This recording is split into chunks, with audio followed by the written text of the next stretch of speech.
ان سے سوال کرتے ہیں کہ آپ کس بنیاد پر کہتے ہیں کہ امام علی انبیاء سے افضل ہیں؟ جی کوئی ایک دلیل ہو تو بات کریں. جی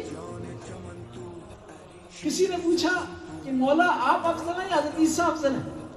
تو مولا نے کہا کہ میں افضل ہوں. کہا کس بنیاد پر؟ کہا کہ عیسیٰ کی ماں کو اللہ کے گھر سے نکال دیا گیا تھا, میری ماں کو بلایا گیا تھا گھر اللہ کے گھر میں, پھر آپ حضرت عیسیٰ کی ولادت ہوئی ہے.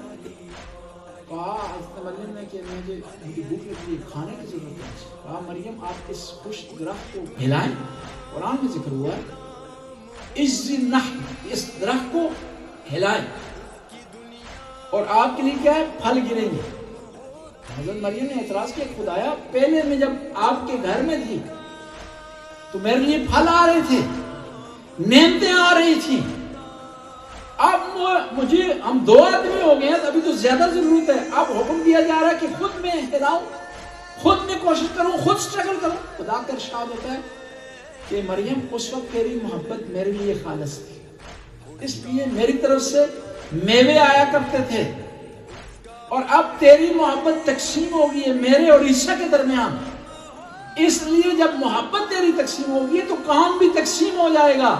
آدھا کام تو کرے گی, آدھا کام میں نے کرنا ہے. تو اعتراض ہوا کہ خدایا حضرت علی کی والدہ خانہ خدا میں 3 دن رہی ہیں, وہاں پھل آتے رہے ہیں, کیا علی کی ماں اپنے بیٹے سے محبت نہیں کرتی تھی؟ وہاں محبت تقسیم ہونے کے باوجود بھی اللہ کی طرف سے نعمتیں آ رہی ہیں. جواب آئے گا کہ علی کی محبت اللہ کی محبت ہے. علی کی ماں اگر جو ہے وہ محبت کر رہی ہیں ان سے, تو گویا اللہ سے. سرکار علمدار دعا